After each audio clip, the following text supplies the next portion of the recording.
This will be episode number 12. Hi everyone, ladies and gentlemen, this is the Localization Podcast. I'm back with another week's episode.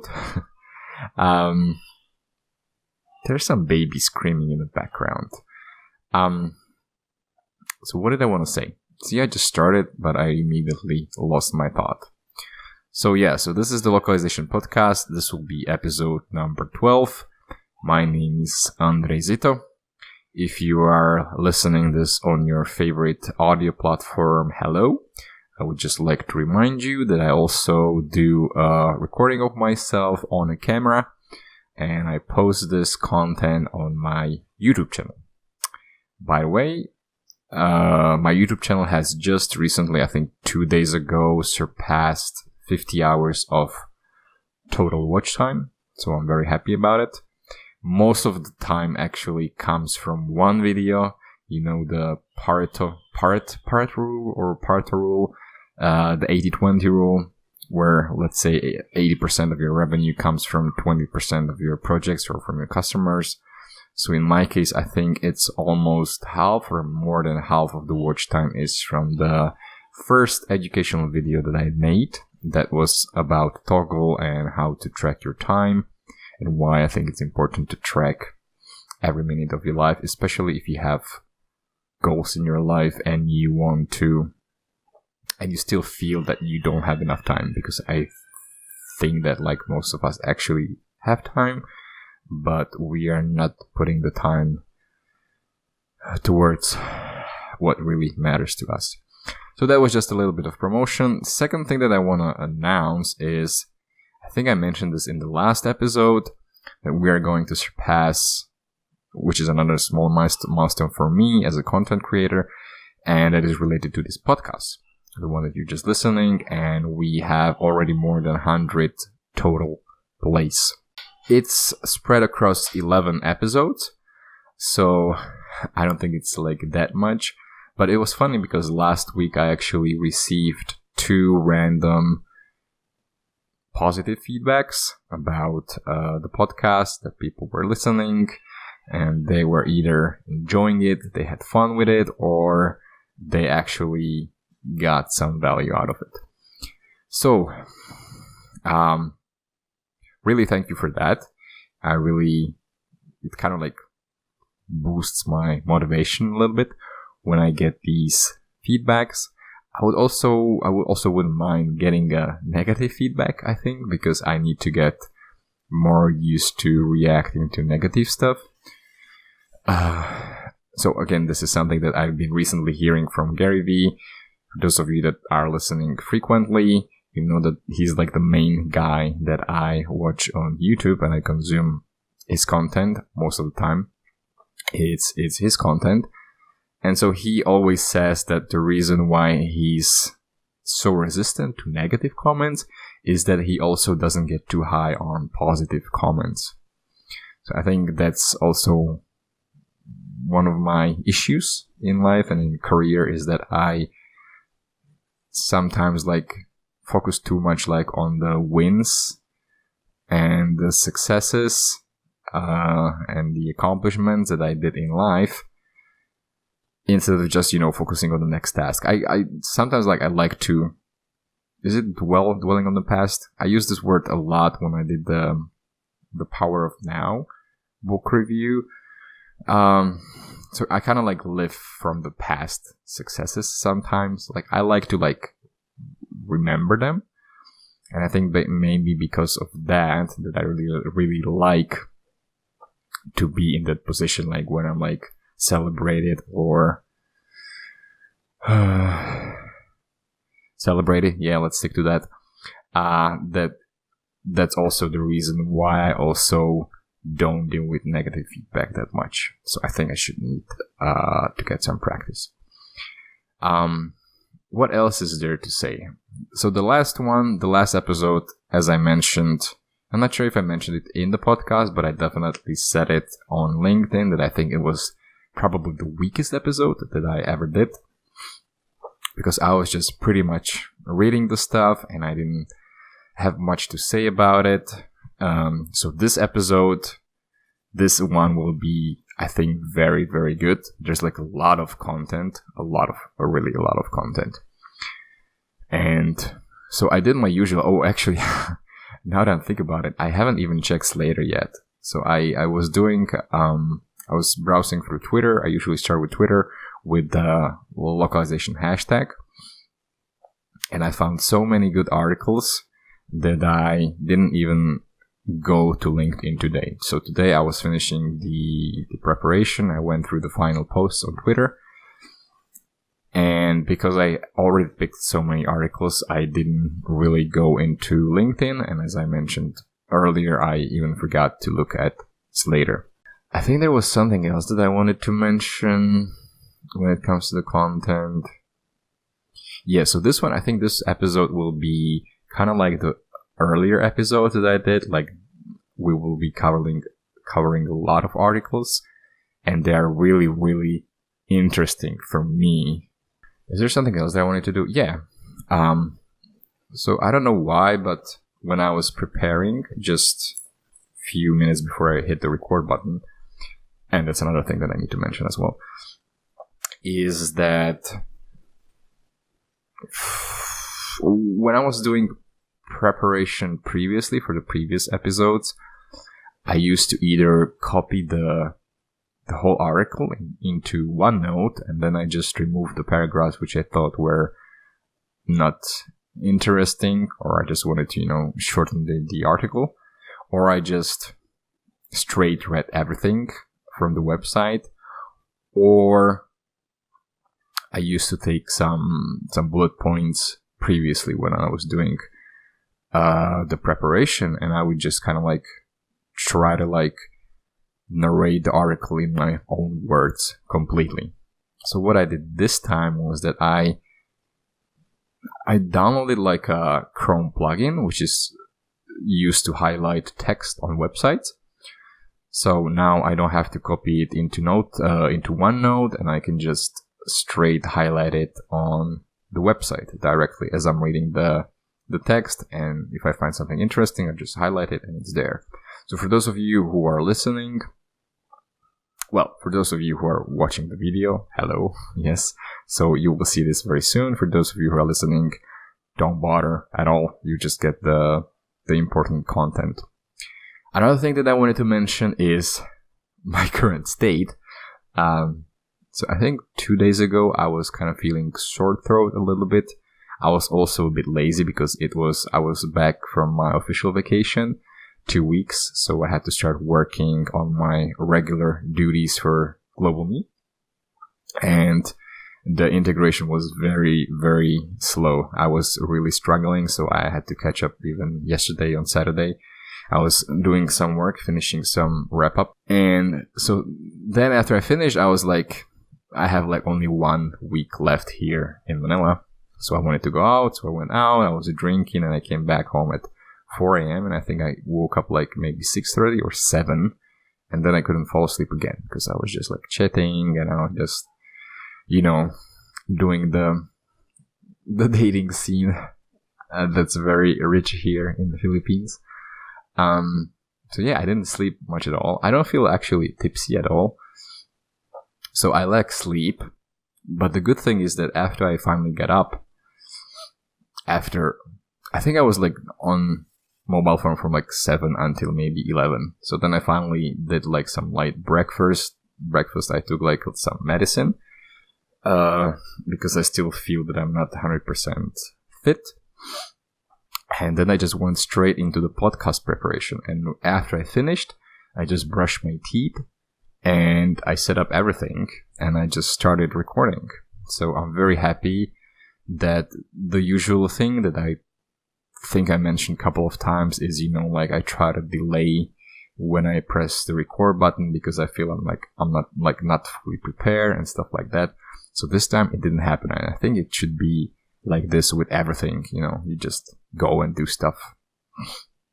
And then you, adjust or just accept the way it is. So that's that thing. Another thing that I wanted to mention, I want to give a shout out to Mr. Bruno Herman.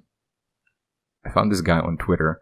And so every time I search for hashtag localization posts on Twitter, he comes out pretty often. And for this episode, I think I have actually 2 posts that he retweeted and one of his original content article, which is super useful. And I will talk about it later. So his handle on Twitter is bherman, that's BHERRMANN_INTL. So it's not very easy, but for those of you who are watching on YouTube, you can see it right here. His name is Bruno Herman, that's double R and double N.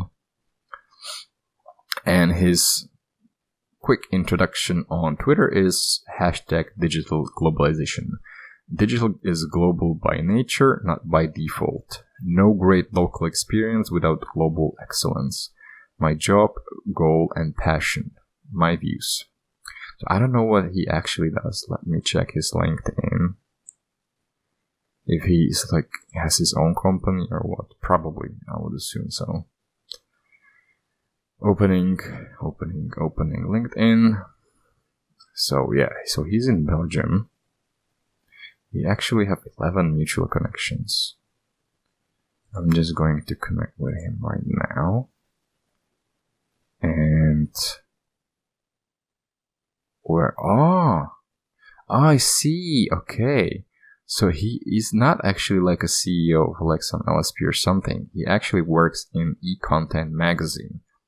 Okay. That makes sense because that's where his article was published. And I actually didn't like the font. Like the content is great. I think the overall style of the website of this e-content magazine could be better. And also his the way he outlined his 4 suggestions or 4 actions that we should be taking to kind of empower globalization more. Could be structured 1, 2, 3, 4 or something like that. So it was just pure paragraphs. For those of you who are watching on YouTube, you will see this later. So, okay, so he's basically a writer. I didn't know that. Yeah, and I also need to send him a message on Twitter that I really like his tweets. So if you are interested, I would suggest you just go find him on Twitter. Again, it's Bruno Herman, RRMANN. Find him there. He has 1,800 followers. That's quite a lot. And he really shares a lot of good posts, which are kind of what is the word for this? Which are blah, blah, blah, blah, which are on the verge. Is it on the verge? Which are basically a mix of localization and digital content or marketing. So I think it's pretty useful for us localization people. Okay, but anyway, with that being said, I think that's all I had for the intro. And we're already 15 minutes in. So, yeah, I'm doing my usual long intros. Oh, so yeah, I have 1, 2, 3, 4, 5, 6. I have 6 articles. All of them I think are very, very good. I think actually if I find the time, I think I should actually create a separate trailers or at least images for each topic because it's super, super good. So, and as you know, usually once we hit 45 minutes or 50 minutes, my voice starts to go away. My throat gets itchy. So that's not even good now because my throat is not 100% well.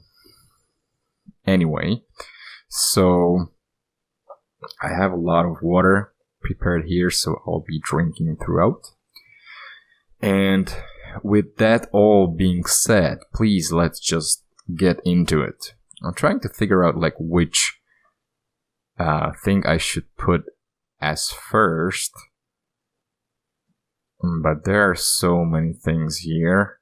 I don't think it actually matters. So let's just start with the first one that I have. Okay, ladies and gentlemen. Maybe I should try to speak with my more sensual voice. Yeah. Okay, so here we are. So this is an article that's published on marketwatch.com.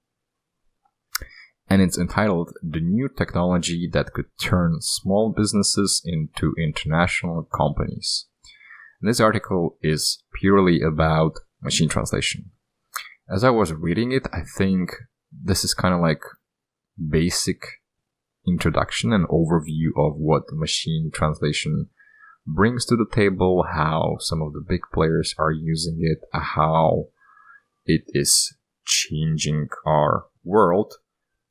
So don't expect a lot of details about machine translation, but I think this is really just a good perspective from kind of like the end users, or maybe like even like how people outside localization view the translation technology and especially machine translation. So here we go. Language barriers can hinder international commerce, but the problem is increasingly being solved by machine-based translation programs, which are becoming sophisticated enough to enable people in different countries to communicate as if they spoke the same language. Lily Chen, a sales manager with electronic forklift company Taixing Jihuan Hydraulic Machinery in China, said she's used Alibaba Group Holdings' built-in translation tools to communicate with buyers in Europe and the US. In an interview with MarketWatch using the technology, she explained that her English was not very good when she began as a salesperson, and the translation software first helped her conduct professional communications with the customer in Germany and later with other buyers. Quote, I was a little nervous at first, but from the customer's reply, the customer fully understood the meaning of the translation, which made me feel very confident, Chen said. She deemed the software able to handle the professional vocabulary of electric forklifts, including fork width, loading capacity, and after-sales service. So this is kind of interesting.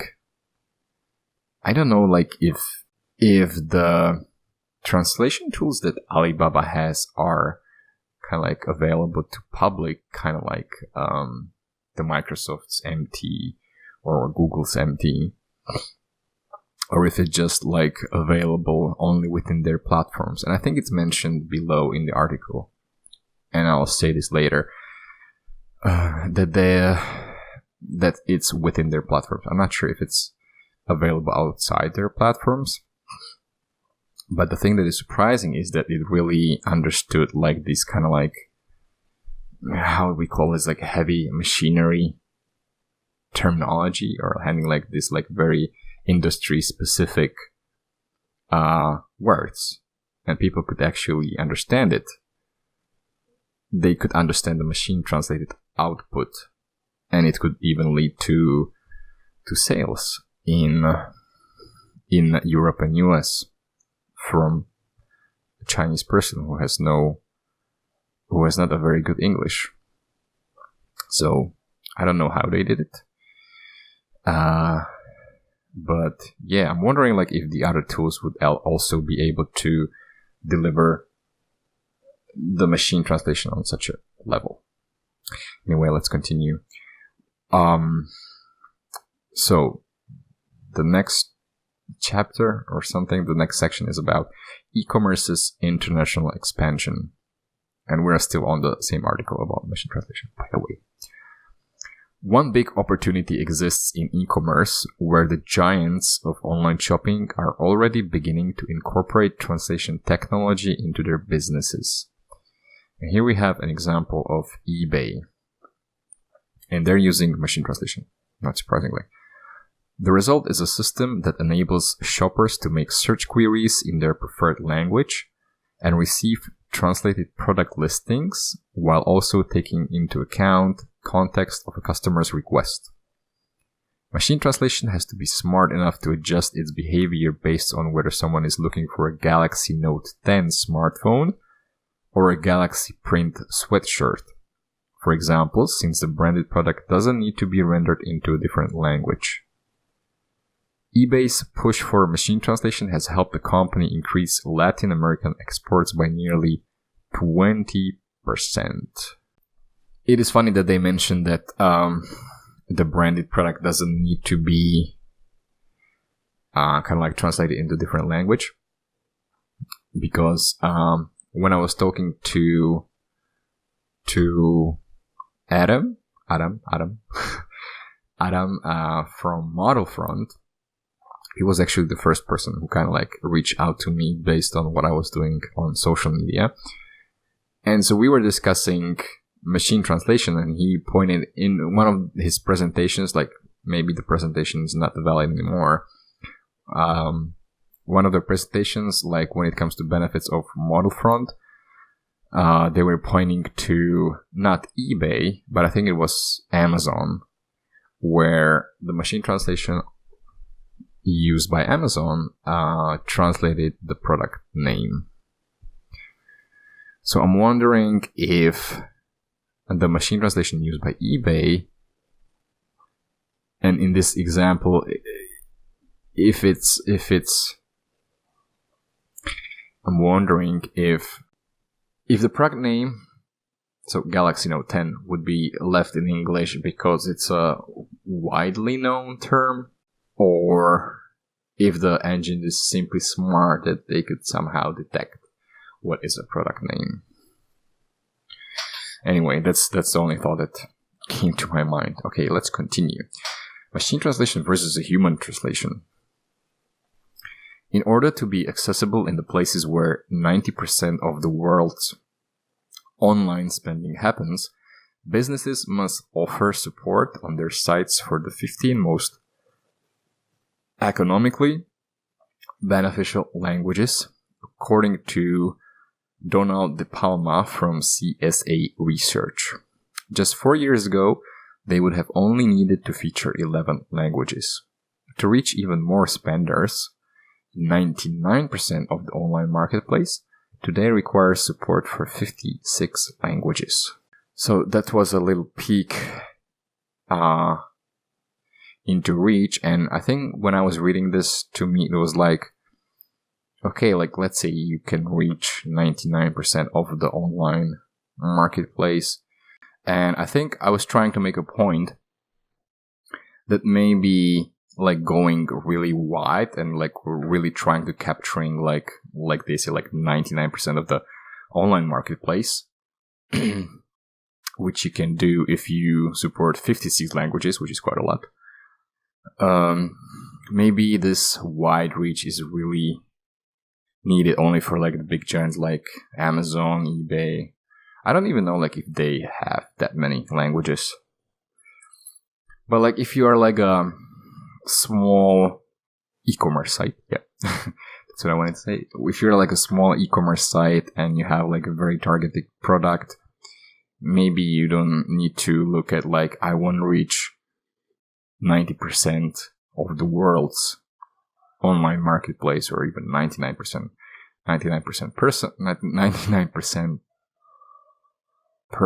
of the total market, because maybe some countries don't need your product or service, or maybe they don't even have the buying power for that. So while these numbers look nice, like okay, if you translate your site into 15 languages, you could potentially reach 90% of the world, but the question is whether you need to reach 90% of the world. Okay, let's continue. So here it is about, so far we talked about eBay and the big giants. And here is the next section, which is about small businesses. So, cornerstone of Alibaba's commercial platform is a real-time translation tool that lets small businesses communicate with suppliers overseas. Some 100,000 buyers exchange a total of 2 billion translated text messages every week on the Alibaba.com global trade platform, and the company plans to introduce live video chat translations later this year. That's pretty crazy. The idea behind Alibaba's offering is that small businesses hesitate to look globally for suppliers because of language barriers, but may be open to international commerce if they could effectively communicate.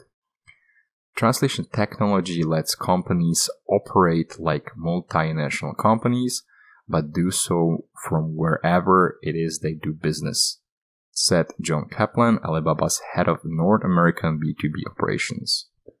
By embedding translation tools, you're fostering the most critical thing in a trade, which is trust, because if you can understand the person you're doing business with and communicate clearly, you both can make informed decisions.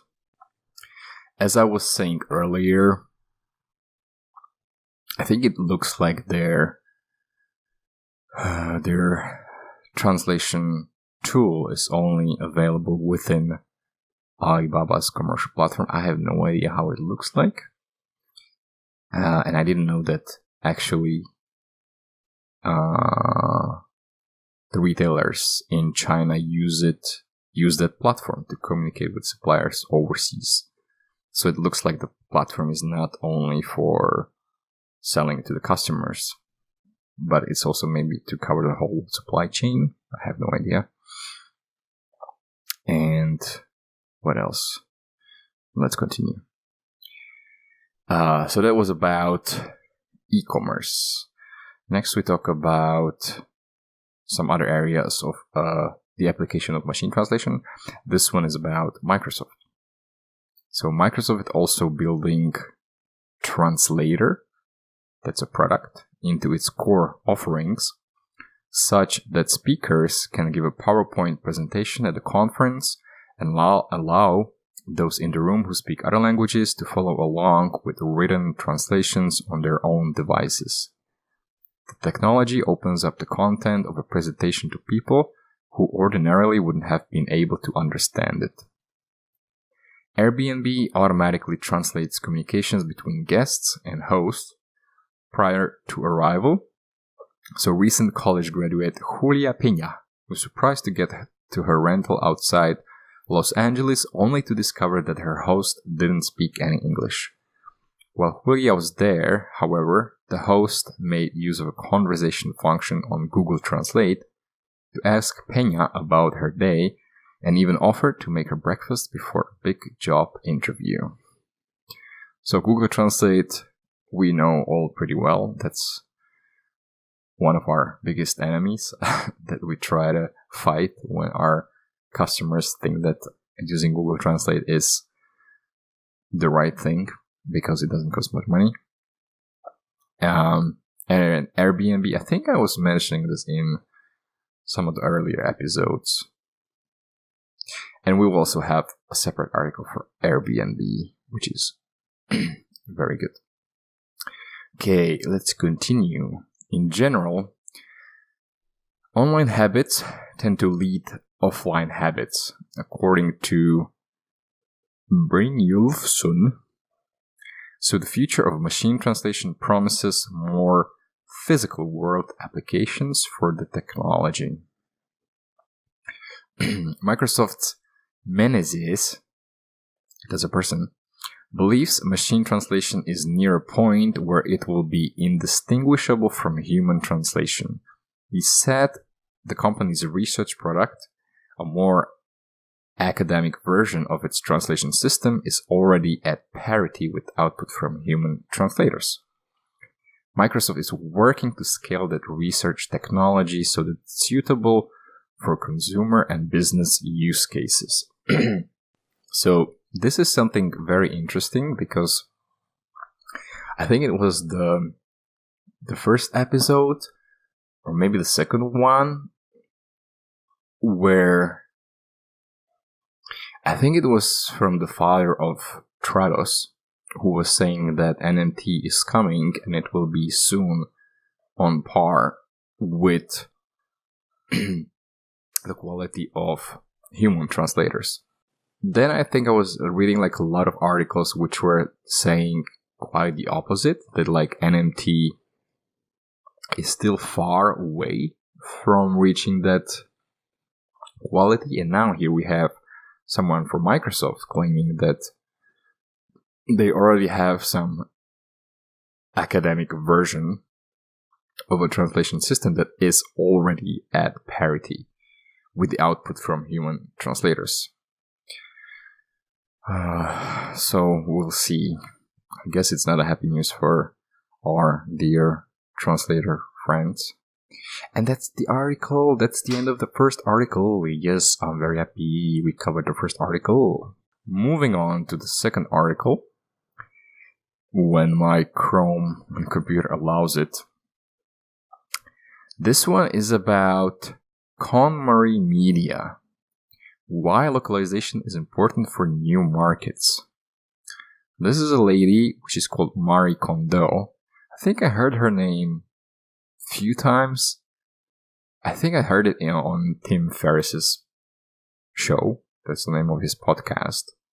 Maybe she was even a guest there. I don't know. But I didn't know what she does.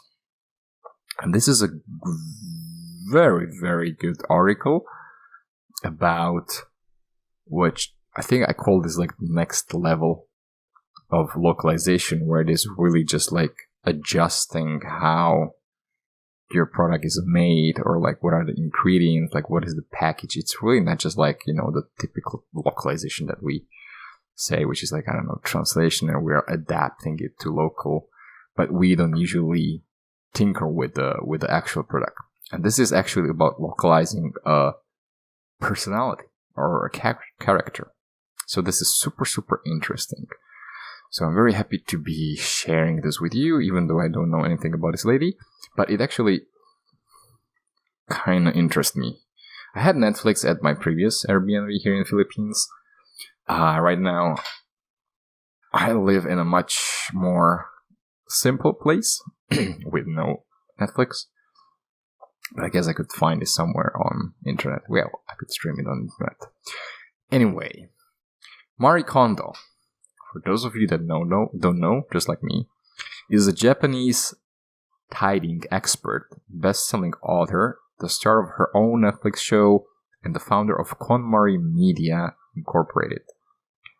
She is best known as the mother of the KonMari method, a process to simplify and organize your life by getting rid of physical objects that no longer spark joy. I guess I should definitely watch that because, I'm that person who, well, not fully, but I used to always like keep the things that I gathered, like over the years. And then when I actually started moving around the world, I had to like get rid of them. But whenever I move to like a new place and I stay there for a while, I buy new things, and then when I have to throw them out, I feel kind of like emotionally attached to it. And I think, this is something that was discussed on Tim Ferriss' podcast. That like some people like periodically try to clean up the stuff, like get rid of the stuff that they don't need or that they don't have fun with, or that doesn't bring them joy, just like the article says. I think, it must have been her. Probably. Yeah. And I think I should be doing that in my own life, especially like with all the clothes. Sometimes I buy clothes and I don't wear them more than once or twice. Anyway. So how did the Japanese tithing expert successfully build her brand in America? For one, the KonMari method solved real problems. However, we also take note of the various localization marketing methods she implemented as part of her business strategy. So, Although Kondo introduced the KonMari method in her book The Life-Changing Magic of Tidying Up, the Japanese art of decluttering and organizing, to the English-speaking audience in 2014, she did not become popular until her show Tidying Up with Marie Kondo was released on Netflix in January 2019. So, and here are some localization strategy examples of KonMari for the American market. Please listen carefully.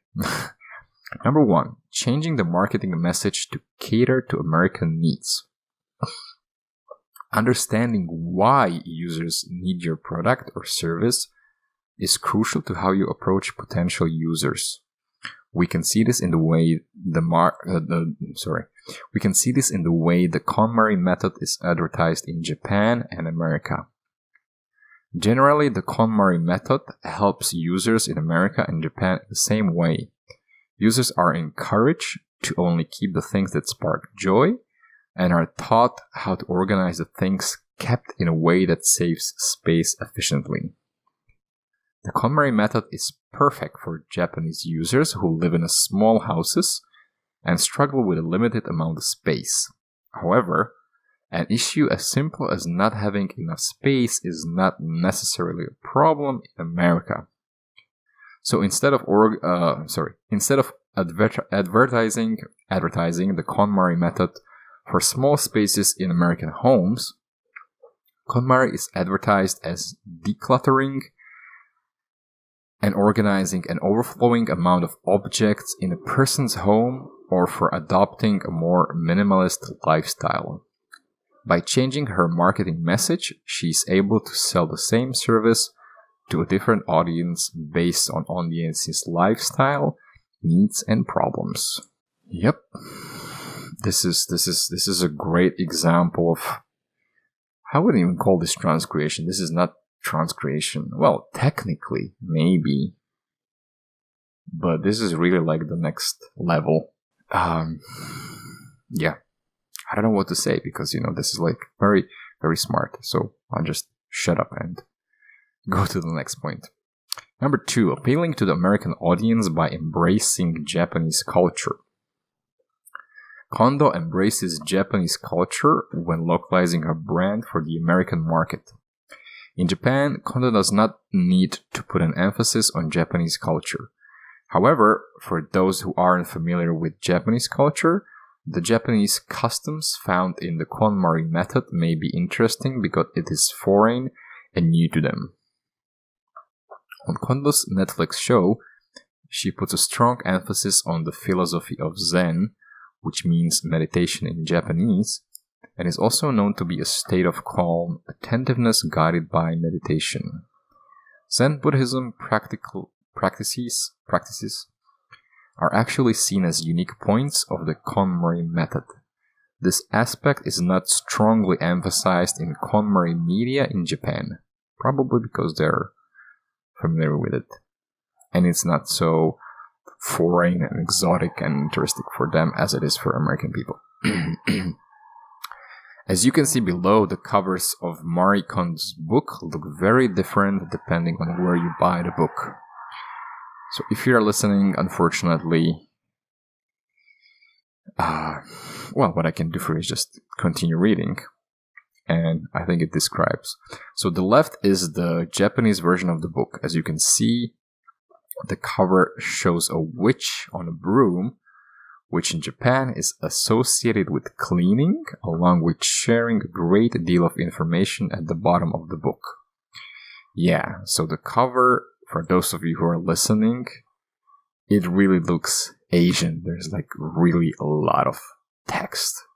I think the first time when I saw something like this was like when my friend was trying to set up some website to sell collagen or something like that. She was just experimenting with it in Thailand.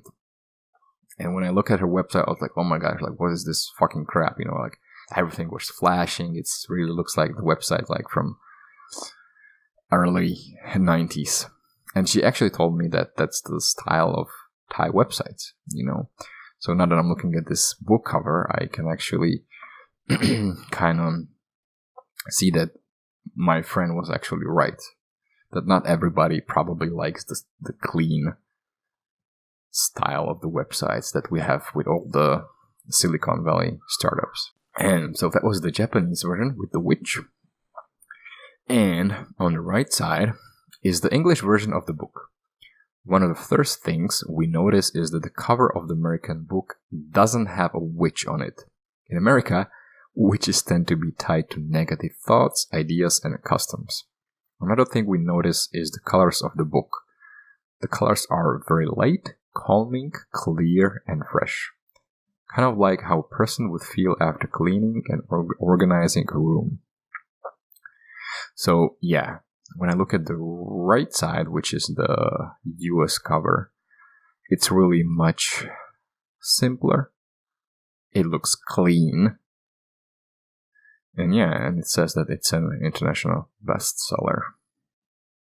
I definitely like the US version more. The book is actually published in over 40 countries, but each of the books has a different cover design, showing that Marie Kondo and her team understand the need to create messaging and images that will resonate with the target audience. So if they really have a different cover, 40 different covers for each country, that's really, really amazing. And again, like the same question comes to my mind, like when I was doing, I think 2 episodes ago, when we were talking about like how the retailers like localize their stores, how they organize it, what kind of product they sell. I'm really like wondering like if, like who actually comes up with these solutions? Like, is it like the typical LSP? Or is it like the publisher, or is it like a collaboration between LSP or maybe it's like a digital or marketing agency in every target country? And my ideal like goal would be like, should LSP be able to deliver such a solution? I think definitely yes. But are we doing it? Are most of the LSPs doing it? I don't think so. I would like to be wrong. Where are we? Kondo localized her brand for the American audience by emphasizing Japanese elements such as Zen and calming imagery into her branding, which is something she does not do for her Japanese audience. In this way, she shows that she understands her American audience, which makes her brand more relatable and appealing. Number 3. Blending American and Japanese styles in the brand. This is about her. Kondo's physical appearance in how she dresses and carries herself has played a key part in her branding. By keeping it consistent and clean, many are able to identify her quickly. Let's take a closer look at the character she has created for her brand. We'll start with her physical appearance. Kondo's appearance always looks very clean and put together. One of the ways she achieves this look is by including something white into her appearance, which is associated with purity and cleanliness in both American and Japanese cultures. For example, Kondo always wears at least one white piece of clothing. She even told the New Yorker that she does it because it's part of her brand. When she was in Japan, before becoming famous in America, she would wear black clothing from time to time. But since she became popular in America, we noticed that she stopped wearing black clothing. We also noticed that there is more focus on her teeth, which are very straight and white, something more common in America than in Japan. Another thing we notice is that she is always wearing a skirt. She keeps a very consistent figure in this way. Even though wearing skirts is common in both America and Japan, it seems that her clothing style leans more towards Japanese fashion.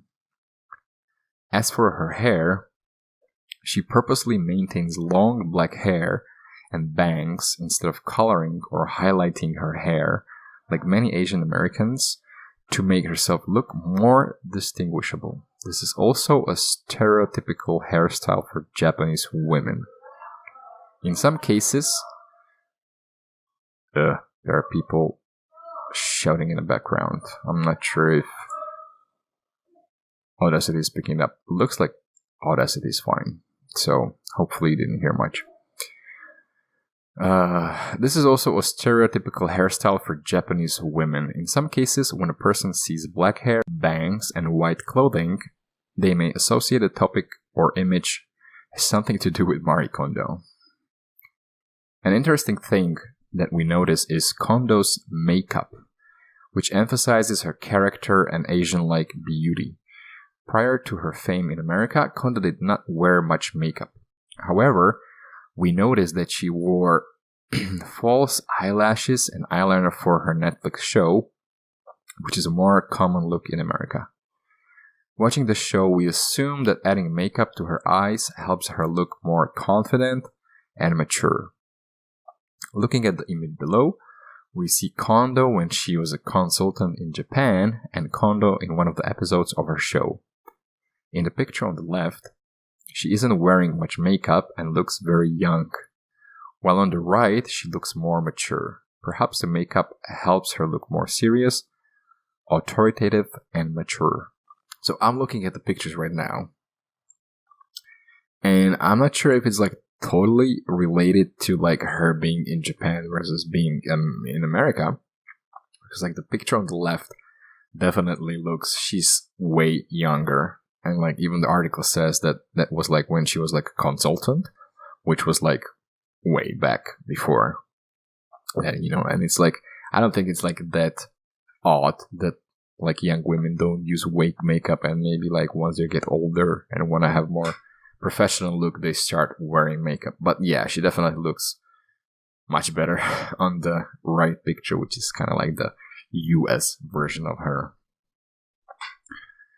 All in all, we think that her style has a good balance of both American and Japanese styles.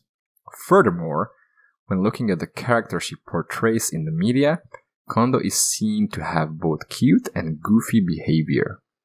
These characteristics resemble that of a cute and animated cartoon character. With this character, Kondo seems less intimidating and more fun and loving, which makes it easier for others to approach the daunting task of organizing their life. So, we're getting to the end. This is like the final summary, key takeaways. The first is her marketing message. Kondo shows that she understands the different needs of both her Japanese and American users. The second is in her products and services. We notice that Kondo fully embraces parts of Japanese culture to make herself unique while still appealing to a foreign audience. Third is in her character. She creates a character that blends both her Japanese style and aspects that resemble more American features. By keeping this character consistent and clean, she strengthens her brand image. And that's it, ladies and gentlemen.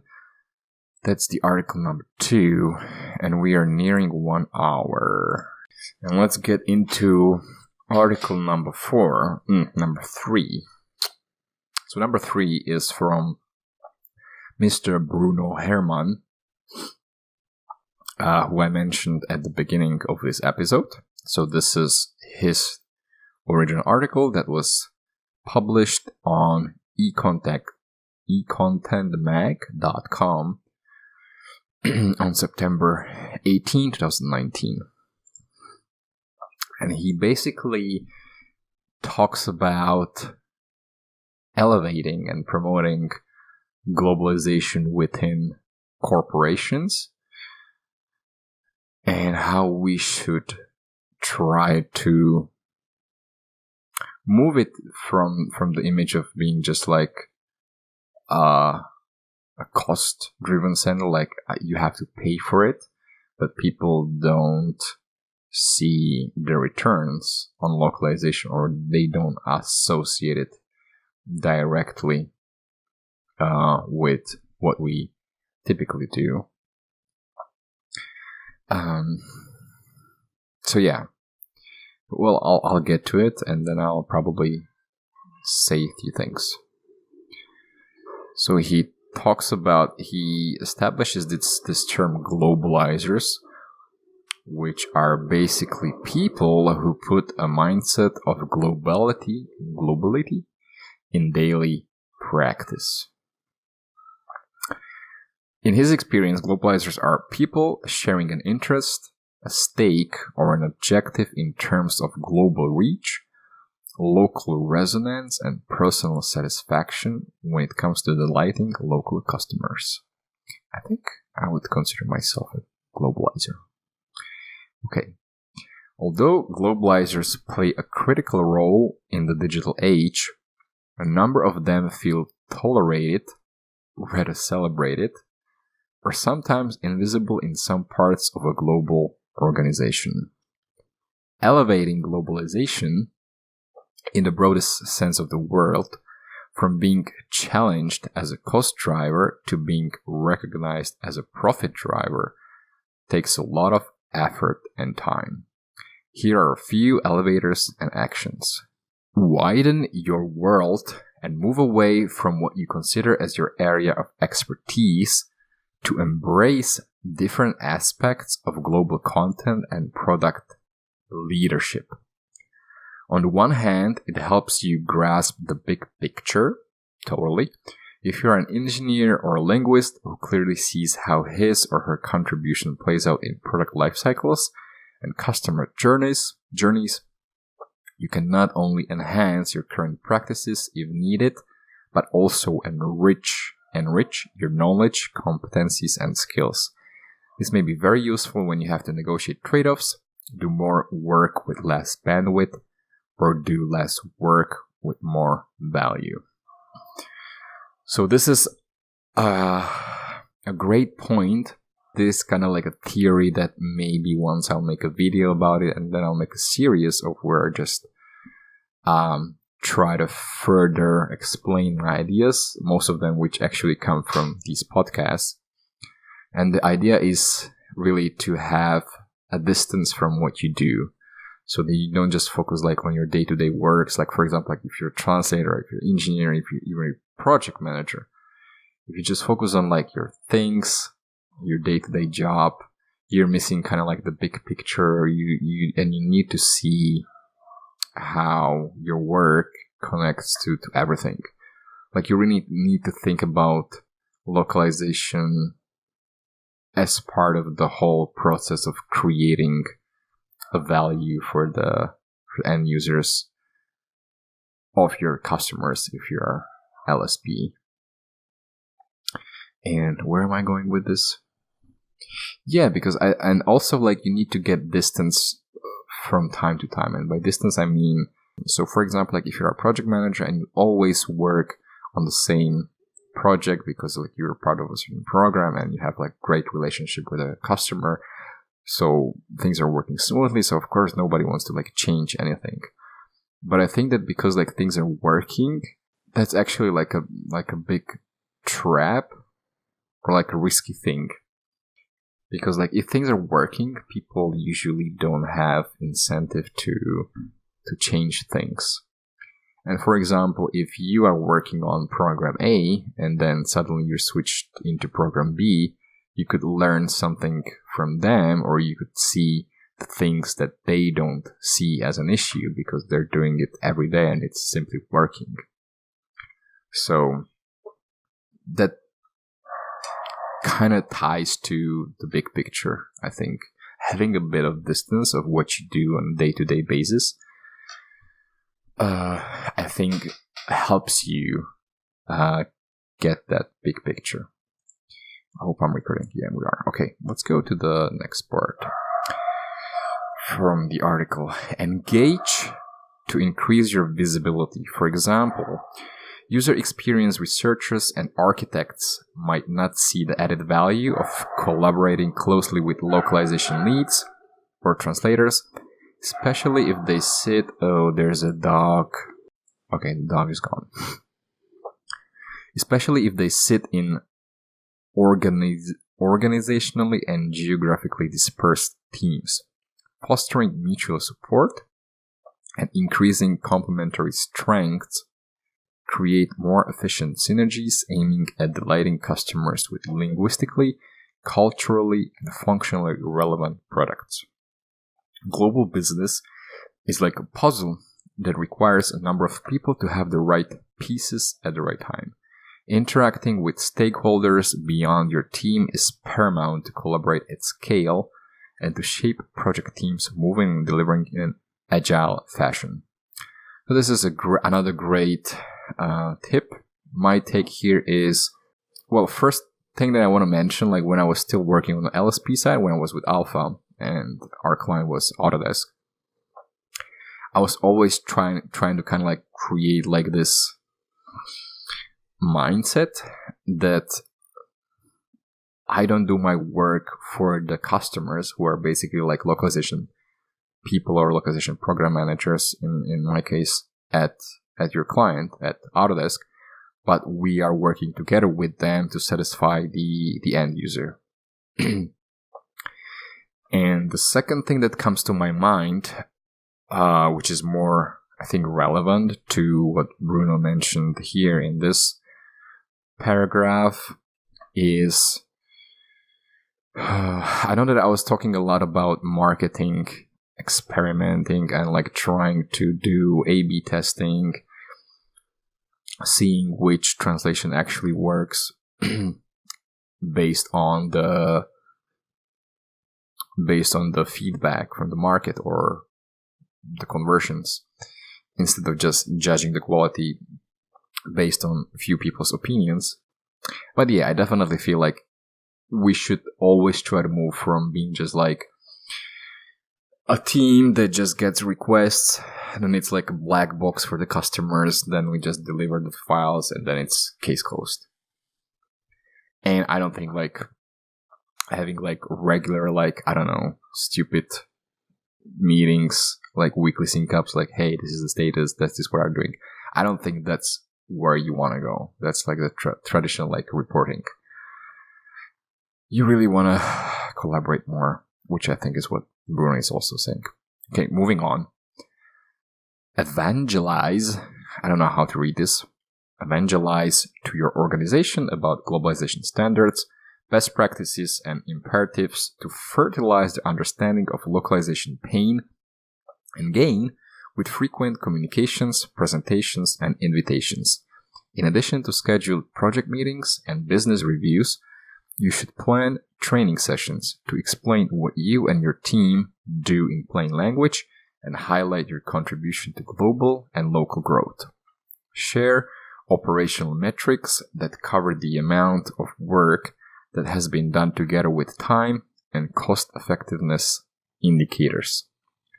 Link these metrics to financial and experience-driven metrics that reflect the actual impression, impact, and imprint on the customer side. For example, if you have localized an application for 25 markets in 6 weeks, you should consider accessibility, memorability, and simplicity analytics to highlight correlations. Combining both categories of data in a dashboard is best to visualize value quickly and tangibly. So yeah, evangelizing, which to me is basically educating your customers within the organization about localization and what are the benefits, and maybe like sharing the metrics and stuff like that. And we should be like sharing news, like what we are working on, like sharing the successes and stuff like that. I don't think that many companies are doing that. I'm trying to think of like when I was at Autodesk, like if Autodesk was having like some global messaging towards like all the localization customers inside Autodesk. I think not. And like, for example, like what I'm doing right now, I'm running out of battery. Like what I'm doing right now, like a podcast or just like recorded video, or like, I don't know, bi-weekly or monthly, just sit down with like the important people from the localization department, and you just basically you have a discussion about like what's going on and stuff like that. it brings personality to your customers, and it's a scalable way to reach all of them. So let's try to finish this.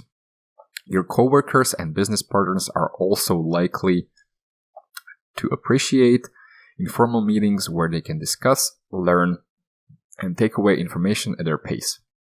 Such meetings usually help bring up comments, questions, and requests that may remain unspoken or overlooked otherwise. I definitely agree. I think like everybody should just get drunk. And that's where things come to the surface. You can even take a gamification approach via lunch and learn events. I don't have a good experience with these. Or company breakfasts so that people can feel more involved. Why not highlight what would happen if proper internationalization and localization are not managed effectively? Why not organize a Stump the Expert quiz where people would have to ask and answer questions about linguistic, cultural, or functional factors driving customer experience around the world? As creativity is intelligence having fun, some people may become globalizers while having fun. So what this part leads me to is the idea of really having like people from localization work really closely, ideally like within the same office with their customers, like whether they're doing an app, doing software, writing documentation, doing marketing. I think it should be really beneficial. It doesn't have to be like 24/7. And the final thing here is develop personal competencies that support your know-how and demonstrate your know-how to be. Network internally and externally to discover or dive into why others say what they say and do what they do, no matter if you share some common ground with them or not. Soft skills are as important as other skills when it comes to collaborating, communicating, and executing for the sake of international audiences. Your knowledge is most valuable when it is explained, understood, and potentially transferred with a great deal of emotional intelligence. Keep in mind that you are talking to human beings most of the time who feel what you do as much as they see it. A global designer who can describe his thinking and point out how it relates to values such as empathy or trust can amplify the impact of his words and visuals. And he or she can also translate tough concepts into simple ideas. So, any thoughts about this thing? Networking. Yeah, I think this is more about like what I was saying before, like getting the distance and really like looking around, like how other people do things and trying to understand why they do them a certain way. And I think like doing like this podcast like really helps me do that. And I also try to reach to people like on social media. I'm talking to more people than I have ever before during my whole career, like strangers, you know, I just message them like, hey, you want to talk about localization and stuff like that. So I think, and this is kind of like my selfish takeaway from this, I think like I'm trying to network a little bit. It's a huge improvement for me because I thought that networking was just for salespeople. Anyway, this was the article. It's a really good write-up. It could use like some better formatting, maybe visuals, but like the content is really great, and I'm running out of voice again, so I'll need to drink. That was article number 3. Ugh. And moving on to article number 4. I'm actually very happy about this one. So SDL, they have finally released the Language Cloud, which I think I mentioned in the very first episode when I read their press release. On Slater. So now it's out. I think I should maybe give it like a test run. I don't know if I can actually do it. I don't know if I'll let's say that I record myself trying out SDL Language Cloud for the first time without their approval. Can I do that? Maybe I should just let them know, someone. Could I do that? I really want to do it.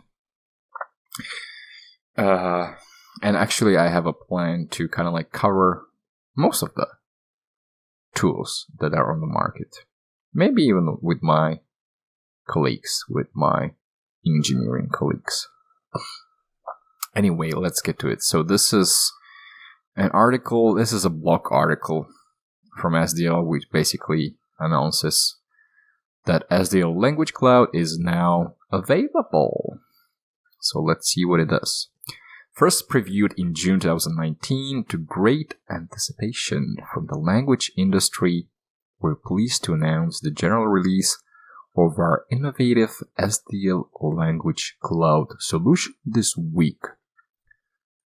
Designed to accelerate and automate translation for all content types, languages, and translation methods, SDL Language Cloud is an end-to-end intelligent translation solution powered by high SDL linguistic AI technology.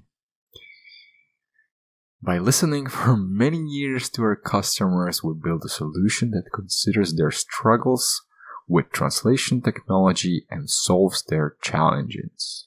Blah, blah, blah. SDL Language Cloud is the first cloud-based solution enabling companies to benefit from both machine intelligence and human expertise, optimizing the translation process for greater control, visibility, and scalability across the global content supply chain. By unifying SDL's extensive language services, robust translation management capabilities, and cutting-edge neural machine translation, SDL Language Cloud automates all parts of the translation supply chain. Integration with the industry's most popular CAT tool, SDL Trader Studio, further improves productivity and quality for anyone needing to localize content. Enterprises, language service providers, and translators. Regardless of file format, languages required, or due date, SDL Language Cloud makes it easy for users to create new projects, add content, select the best translation resources, and leverage previous efforts while managing any number of existing projects. So here, for those of you who are listening, here is an image that looks like a Kanban board. So I can see they have a translation column, they have a linguistic review, they have a customer review, and then they have finalization. So I really, really like this. I definitely approve of Kanban boards. I think Kanban boards are just great. Okay, let's continue. Linguists have access to robust review and editing options, as well as direct integration with their preferred productivity tools. Role-based dashboards help team members focus on their most important tasks and improve output. Additionally, SDL Language Cloud securely connects with existing content repositories across the entire process. So the next screenshot for all of you, my lovely listeners, there's a dashboard. And the main dashboard here looks kind of like, I don't know how this type of chart is called. It's kind of like a box, like a big rectangle that's like split into smaller rectangles. And I don't know what each actually represents. I think it's probably like each box within that big rectangle is probably a project. Because we see it right here below. So it's a project, and maybe the size of the square, or maybe the size of each box, maybe the size of each project determines the word count, or maybe the cost. And then there's also, it's either green or it's either red. So maybe the red ones are the ones that are overdue, I would assume. So it's kind of like looking at like your portfolio of projects, I would say. I'm not sure if this is the best representation because I don't know what it actually means. It kind of like combines like two metrics of the volume or the cost and if it's on track or if it's overdue. I don't know. Anyway, here are the features and capabilities. Here's the whole list. So, complete content integration supports all file types with direct integration to over 100 content systems. That's fucking a lot. Business applications and file sharing tools to eliminate manual import and export tasks. That's just great on its own. Easy project creation with simple project forms, instant quotes, and pre-configured workflows. Projects are created quickly and launched earlier. Intelligent translation management. HI analyzes content and extracts important information to help users determine the best linguistic assets to leverage from translation memories, terminology glossaries, and NMT models. Smart dashboards and notifications. Modern user interfaces provide project status visibility, escalations, and overall cost. That's not so amazing.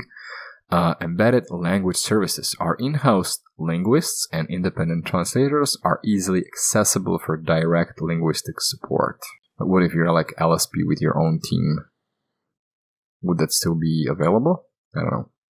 Sophisticated NMT. Instant translation automates much of the work, allowing translators to focus on editing content that requires more nuance.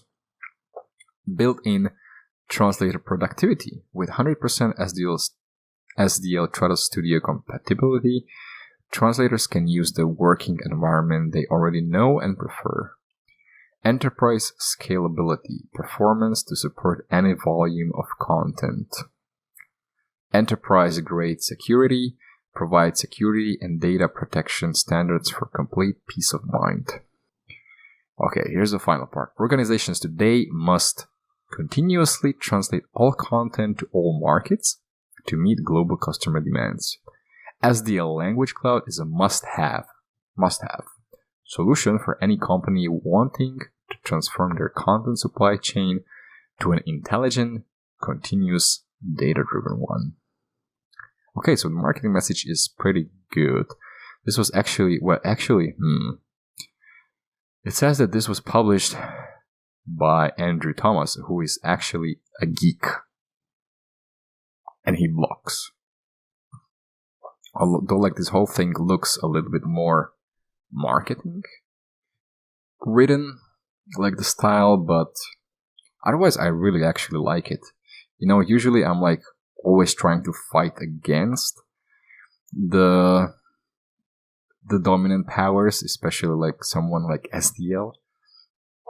But I really think like the solution, like if it has everything, especially the Kanban board would be great to managing if you are a project manager, and if it connects with the NMT, if their NMT is good, if the environment or the interface for translators are mostly post editors is also good, if they can really like easily connect to all the different content systems, it looks good. And if the dashboards are like customizable, this ones look kind of basic, but yeah, it looks good.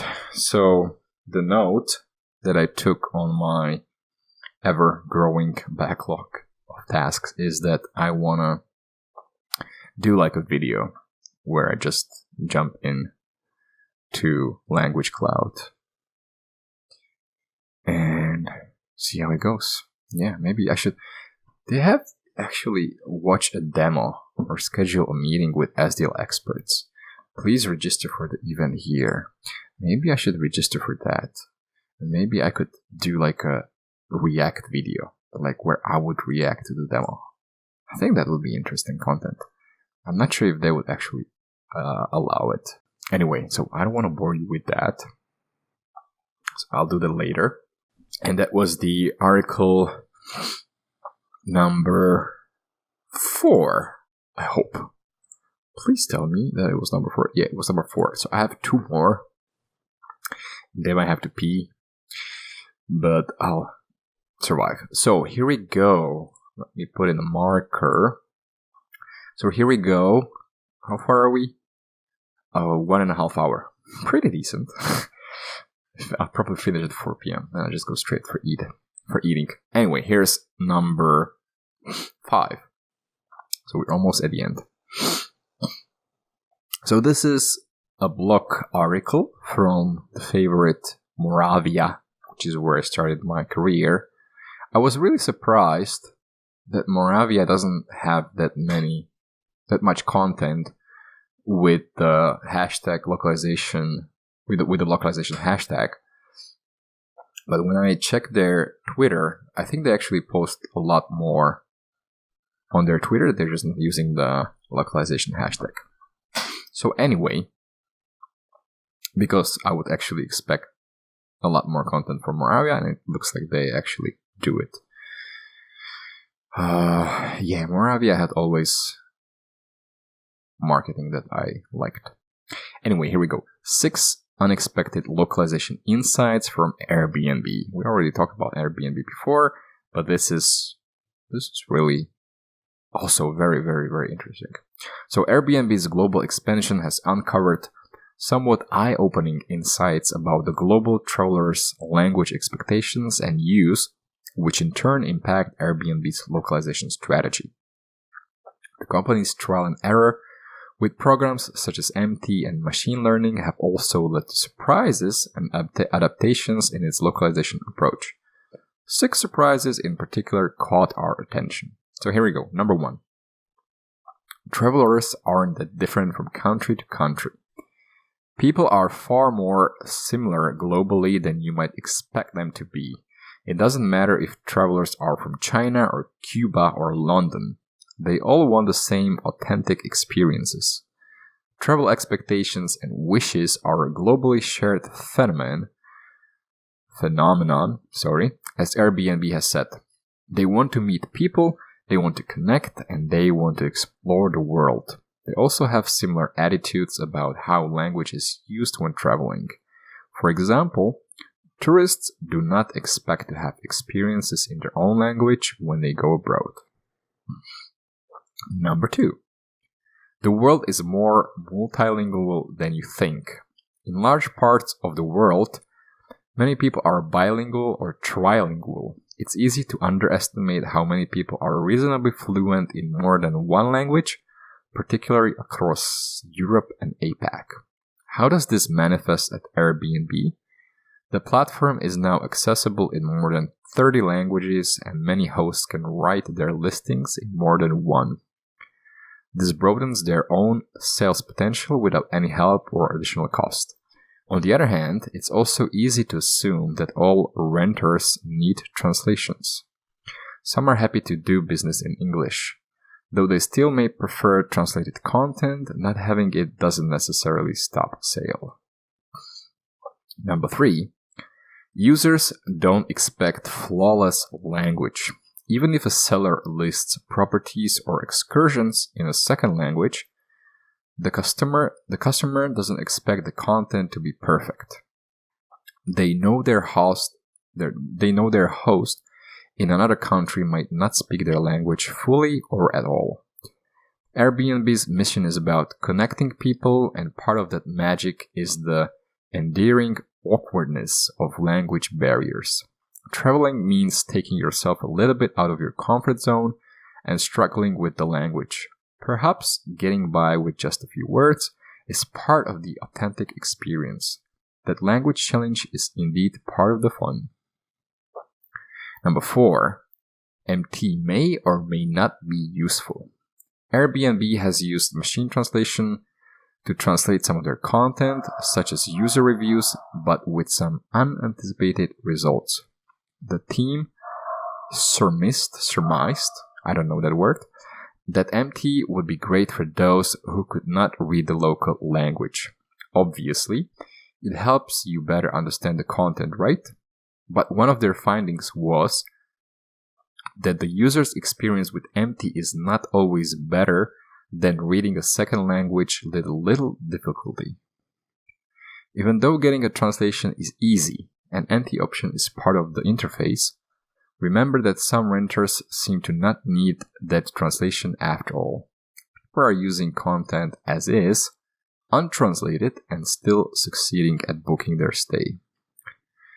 And here we have in parentheses, despite this, empty and increasingly NMT still has a place in Airbnb's program. Number 5, transcreation is difficult but worth it. Airbnb ran a global marketing campaign around the idea that when two people from different cultures connect, there is one less stranger in the world. It's a beautiful idea that's central to Airbnb's values. When people aren't strangers, when they understand each other, there is more tolerance and inclusivity. However, translating the phrase "one less stranger" into different languages was challenging. In English, this has a poetic, positive feel. In German, the word stranger is very close to the word for foreigner. It's not one less foreigner that they wanted to say. So to avoid the message getting misconstrued, they transcreated it instead for each local market. This meant that Airbnb was able to preserve the value and intent of their original message worldwide. Number 6, last one, machine learning can help with language selection. It's not always feasible or logical to translate all content into all languages, but how does an enterprise decide what to do? Airbnb has started to use machine learning to predict which languages should be included in specific listings based on where past customers were from. This is interesting. For instance, if a host publishes a listing in Notting Hill in London, and if most travelers booking there are from France, Portugal, and Croatia, then the listing should be in French, Portuguese, and Croatian. And this can happen at a grand scale. The data can show the listings all over the world that would most benefit from, say, being in French as well as English.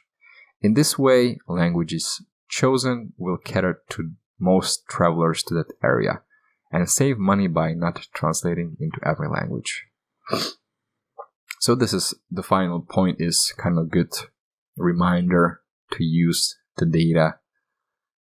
And again, it kind of like connects to, was it the first article or the second one that was talking about like if you translate into 15 languages, you would reach 90% of the online marketplace, but maybe you don't need it. So that was the article. And that was article number 5. And here we are getting into article number 6, the last one. Thank God. I think this will be probably my longest recording, yeah. But thank God Audacity is recording nicely so far. I got my final water. And here is the final article. So this article is from abacusnews.com. I have no idea what this site does. And it is an interesting insight into Chinese market and the Chinese internet users. It's kind of similar to the one that I was covering from Slater's article, which was about India's market. So India and China, part of the BRIC markets. So very big markets, very dynamic, changing. So, blah, blah, blah. This article is titled, whatever. 8 years of huge changes to the world's biggest internet population visualized. Yeah, sorry my friends on audio platforms. If you want a visual, you have to go to YouTube. Go to YouTube. Think you know the average Chinese netizen? China's internet changes faster than you think. So they use this term netizen, which is a mix of the word internet and citizen. Chinese netizens have become surprisingly influential on social media. When they speak out on microblogging website Weibo, they get quoted in both domestic and global media. Their ridicule can force apologies out of luxury brands and make Communist Party officials lose their jobs. In China, the netizens rules. But Chinese netizens are very diverse, not just people speaking out on social media. The term technically includes everyone who uses the internet in the country, which means it refers to 854 million people. That's not just the largest internet population in the world, it's more than double the total population of the US. Most of them have only started to come online within the last decade. And as China's internet population swells, as more online services pop up, it shouldn't be a surprise that the habits of all these netizens have changed dramatically. Today, a typical netizen will start their day by scrolling through the news during their morning commute to work. I think I do the same. Just before noon, they'll use a food delivery app and browse Taobao or Douyin while munching on takeout. I am not sure what these are. I heard of Taobao before. I don't know what it is. Is it like a shopping? Taobao. Yeah, Taobao is a Chinese online shopping website. Okay. And what is Douyin? Douyin. Oh, it's kind of like TikTok. Yeah, okay. Well, munching on takeout. In the evening, they'll chat away on their messaging app of choice and watch videos on their favorite video platforms until late into the night. Kind of like my day. Okay. So, here's the demographic. Is it called demographic? I don't know. So, there are slightly more men online in China than women. They're overwhelmingly young urbanites, but many of them only have a middle school education. Many are also employees and students, but a fifth are self-employed. That could mean they are their own bosses, working in the gray economy, or as one of China's estimated 400 million strong gig economy. And here's a nice infographic. If you guys want to see it, I will not rephrase this. I don't know how to do it. It would take a long time. So yeah, I think I'm usually linking the sources in my notes, so you can find it there. So this is from Abacus News. Okay. Chinese people now spend an average of 28 hours per week online, 9 hours more than in 2011. And back then, the internet was different. More people went online from their desktop computers, 74%, than on mobile phones, 65%. Today, 99.1% of netizens use mobile internet. As the number of smartphones rose, so did the number of netizens. The number of people who shop, watch videos, play games, and pay online expanded up to fourfold within the last 8 years. At the beginning of 2011, for example, microblogging site Weibo exploded in popularity, with users increasing more than 200% in just half a year. However, 2011 was also the year that Weibo experienced one of its first major censorship drives, when a high-speed train crash resulted in an estimated 400 fatalities. I don't know what happened. But by 2015, Weibo's popularity was sliding, coinciding with the rise of WeChat, which remains China's favorite chat app. WeChat also overshadowed other rising social platforms in China, including Facebook like Renren, which peaked around 2012, only to fall into relative obscurity. It also overshadowed Tencent's other chat platform QQ, which has made a comeback in recent years. Over time, WeChat became the everything app. It even contributed to the rise of mobile payments in China. After WeChat introduced its virtual red envelopes for Chinese New Year in 2014, more people started using WeChat Pay, helping it become a major rival to Alibaba's Alipay. That same year, payment applications became the fastest growing category of the year, increasing 63.4% in just 6 months. I think, now that I'm here in the Philippines, this reminds me kind of like Grab. When I was here 1 year ago, you could use Grab to book like a driver, and you could still use Uber. When I came here now, there's no Uber anymore. It's just Grab. Grab has a total monopoly. And now, through Grab, you can also order food. You can also make payments. So I think it's kind of similar situation. Live streaming, one of the nation's favorite pastimes, was also not counted in 2015. Oh, so this is where they were talking about how the research and the statistics were kind of like not counting certain things, and they're counting them now. So by 2019, more than half of China's netizens were tuning in to watch their favorite live streamers. Food delivery apps would soon become another rising trend, seeing explosive growth in 2017 when the number of users jumped 41.6%. Netizens started ordering more food online thanks to cheap takeout prices, subsidized by competing giants like Meituan, Alibaba's Elemi, and Baidu Takeout. Short video apps soon started capturing the attention of China's netizens equally abruptly. They rose rapidly in 2018 and now have a sizable 647 million users.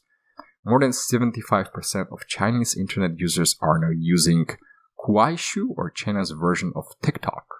Douyin. Yeah, so that's the one.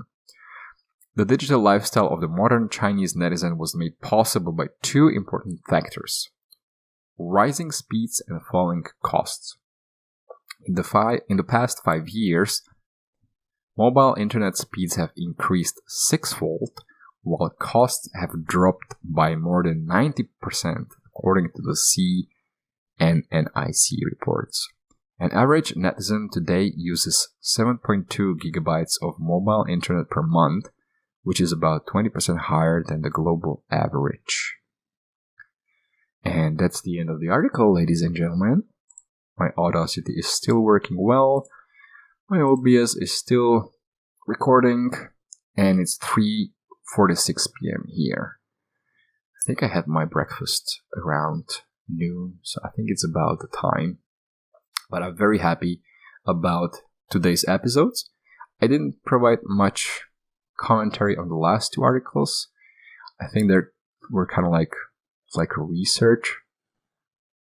I'm not sure what would be the practical application of that. It's more about like knowing a little bit more about the Chinese market, which is one of the toughest to tackle, I think.